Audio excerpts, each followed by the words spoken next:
There's a specific kind of person who braces before the phone even rings. Not because something is wrong, because something might be. They rehearse the bad outcome before it happens.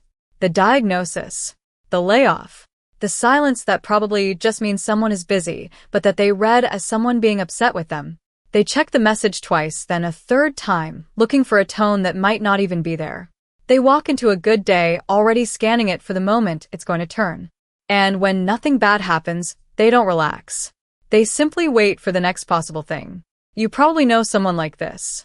Or maybe, watching this right now, you're starting to suspect you are someone like this. So, here's the question worth sitting with. What is actually happening inside a mind that expects the worst, again and again, even when the evidence keeps saying otherwise? And why does it feel less like fear and more like preparation? Most people assume this is simply pessimism, a personality flaw, a glass half-empty way of moving through the world that some people were unlucky enough to be born with. But here's what's interesting. When researchers actually studied people who consistently imagine worst-case outcomes, they didn't find one type of person. They found at least two, and the two are almost opposites of each other, even though from the outside they look identical. The first type is the one psychologist Julie Norham at Wellesley College spent years studying. She called it defensive pessimism. And the strangest part is what she found when she tested these people under pressure. Defensive pessimists deliberately set low expectations before a stressful event, a presentation, an exam, a difficult conversation. They imagine everything that could go wrong in vivid, specific detail before it happens. And by every intuitive measure, that should make them worse at handling the event, more anxious, more paralyzed. It did the opposite. Norham's research found that when defensive pessimists were prevented from running through worst-case scenarios beforehand, when they were told to relax, to think positively instead, their performance actually got worse, not better. The mental rehearsal of failure wasn't dragging them down. It was quietly doing the work of preparation. Their anxiety had a job. And when you gave it a job, it stopped being just anxiety and started being fuel. Picture the person who mentally walks through every way a job interview could go wrong on the drive there, the question they might fumble, the silence that might follow, the handshake that might feel off. To someone watching from outside, that looks like torment.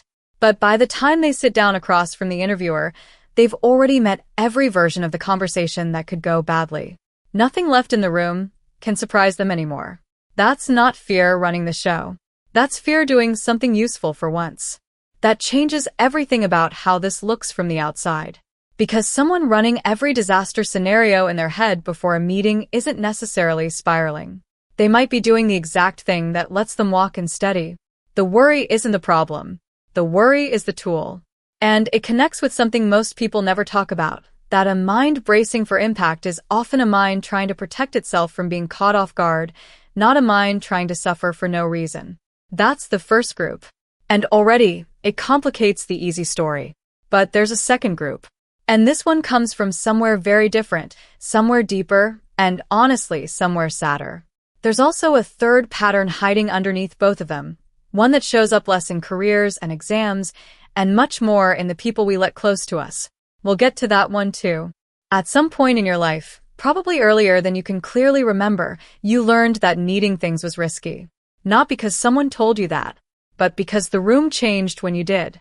So you stopped needing things out loud. You became the capable one, the one who holds it together, the one who braces first, so nothing ever catches you unprepared again. I spent a long time tracing where this comes from.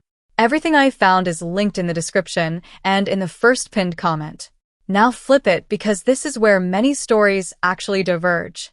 Psychologist Martin Seligman, at the University of Pennsylvania, spent decades studying a different kind of pessimism, one that doesn't come from strategy. It comes from history. He described what he called a pessimistic explanatory style, closely tied to his earlier work on learned helplessness. Seligman observed that people who had repeatedly experienced situations where nothing they did changed the outcome, an unpredictable household, an unstable caregiver, a childhood where good behavior didn't reliably prevent bad things, began to explain setbacks to themselves in a very specific way. Bad things felt permanent. Bad things felt like they'd spread into everything. bad things felt like proof of who they were, not just something that happened. And here's what's important. This isn't the same person as the defensive pessimist from a few minutes ago, even though the surface behavior looks almost identical. The defensive pessimist expects the worst as a strategy they chose, one that channels anxiety into preparation and gives them a real sense of control. The person shaped by learned helplessness expects the worst because, for a long time, expecting anything else got them hurt. Their bracing isn't a technique. It's a scar that learned to speak in the language of readiness. Because a child who grows up in an environment where the ground keeps shifting doesn't develop optimism. Optimism requires evidence that things tend to work out. What that child develops instead is vigilance. A constant low hum of scanning for what's about to go wrong, so that at least the disappointment never arrives unannounced. Think of a child who learns, at 6 or 7, that a parent's mood can turn without warning, calm at breakfast, furious by dinner, and no reliable way to predict which one is coming. That child doesn't grow up trusting good moments. They grow up reading rooms, watching faces, listening for the shift in tone before the words even change. It's not paranoia. It's pattern recognition built by a nervous system that had every reason to take the job seriously. And little by little, without realizing it, that scanning becomes the default setting. Not a mood, an operating system. That makes sense of something a lot of people feel but rarely say out loud. The exhaustion of never fully exhaling. Of being at a party, or on a good day, or in a relationship that's actually going well, and still feeling a small, persistent hum underneath it all, whispering that this is temporary, that it's about to turn. Now, here's the third type, the one promised earlier. This is the person who doesn't necessarily brace for exams or job interviews or bad news in general. They brace specifically inside relationships. The good relationship still feels temporary to them. The partner who shows up consistently still gets watched for the moment they'll stop. A quiet evening with someone they love can trigger the exact same alertness as a warning sign, because somewhere inside, closeness has always come with an expiration date attached. They're not expecting the worst from the world. They're expecting it from the people closest to them, which is a much lonelier thing to carry. And there's something else worth naming here, something you feel but can't always explain. Roy Baumeister, a social psychologist whose work has spanned Case Western Reserve University and Florida State University, documented something that helps explain why this pattern is so hard to simply think your way out of. Baumeister and his colleagues described what's known as negativity bias, the well-documented tendency for negative information, negative events, and negative emotions to carry more psychological weight than positive ones of equal size. Bad is stronger than good, as his research put it. One sharp criticism outweighs several compliments. One threat registers more vividly than 10 safe outcomes. This isn't a personal failing. It's not unique to people who expect the worst. It's a documented feature of how human attention evolved because for most of human history, missing a threat was far more costly than missing a reward. A person who assumed the rustling in the grass was nothing had a very different survival rate than one who assumed it might be something. That's exactly why the third type exists. A relationship offering steady warmth doesn't register the same way a slammed door does. The steadiness fades quietly into the background, unremarkable, while a single cold reply from days ago stays lit up in memory, replayed, analyzed, treated as the truer signal. It's not that the good moments don't count. It's that the brain, left to its own defaults, was never built to count them as loudly. But in a mind already primed by an unpredictable past, a mind that learned early that vigilance kept it safer than trust, that ordinary negativity bias doesn't stay ordinary. It gets amplified. It becomes the default lens instead of an occasional filter. And inevitably, it starts shaping decisions the person doesn't even register as decisions. Which relationships to keep at arm's length. Which good news to brace against instead of enjoy. Which version of the future to quietly expect, even when nothing in the present supports it. And here's where all three groups, different as they are, actually meet.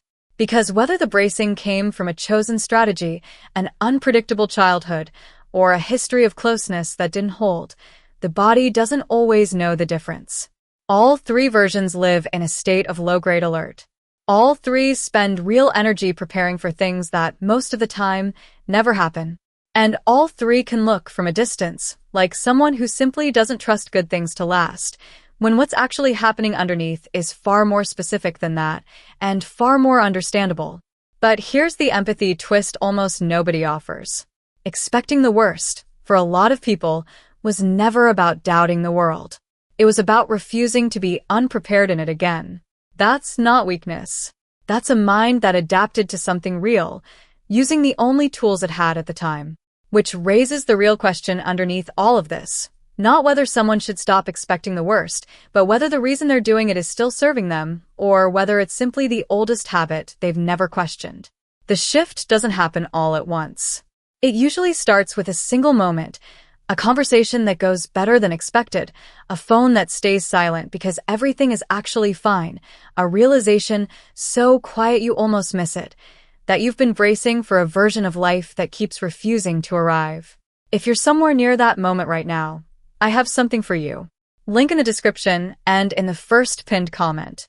Now I need to talk directly to you for a moment. Think about the last time something good happened, and instead of simply enjoying it, some part of you was already waiting for the catch.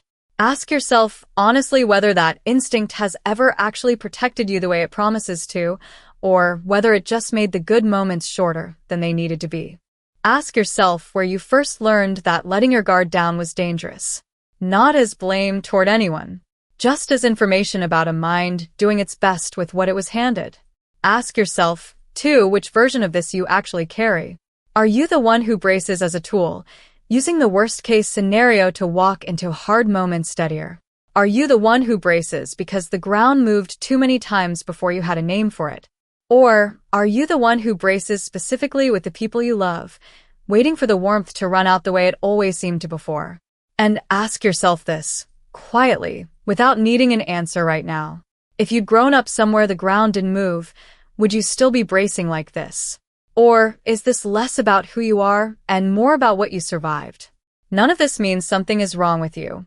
A mind that learned to expect the worst was, in almost every case, a mind that was doing exactly what it needed to do at the time. It kept a version of you safe. It got you here. That deserves more credit than most people ever give it. You didn't choose this the way you'd choose a code in the morning. It was built for you, quietly, out of whatever your particular life required. And it did its job well enough that you're still standing, still functioning, still showing up for people even while some part of you keeps one eye on the exit. But maybe that's really what separates people who stay stuck in this pattern from people who eventually loosen its grip, not whether they were shaped by it, because almost everyone carrying this was shaped by something real. What separates them is whether they ever stop and ask if the danger they're still preparing for actually lives in the present, or only in the past they never fully put down. If any part of this described you more accurately than you expected, say so in the comments. Tell me which type you recognized, the one who braces as a strategy or the one who braces because it's the only language safety ever spoke to them. I read these, and more often than not, the comment section ends up saying more than the video did. And if this is the kind of thing that helps you understand yourself a little more clearly than you did 15 minutes ago, consider staying. There's a lot more of this coming, the patterns nobody names out loud, the reasons behind the behaviors everyone recognizes but nobody explains. Subscribing just means you won't miss the next one. Because the opposite of expecting the worst was never blind optimism. That was always a false choice, bracing on one side, naivety on the other, as if those were the only two rooms available. There's a third room. It's quieter than both. It's the place where you notice the old alarm going off, recognize it for what it actually is, and choose deliberately one moment at a time whether this particular room actually needs it. It was learning, slowly, that you're allowed to put the armor down in rooms that were never actually dangerous in the first place.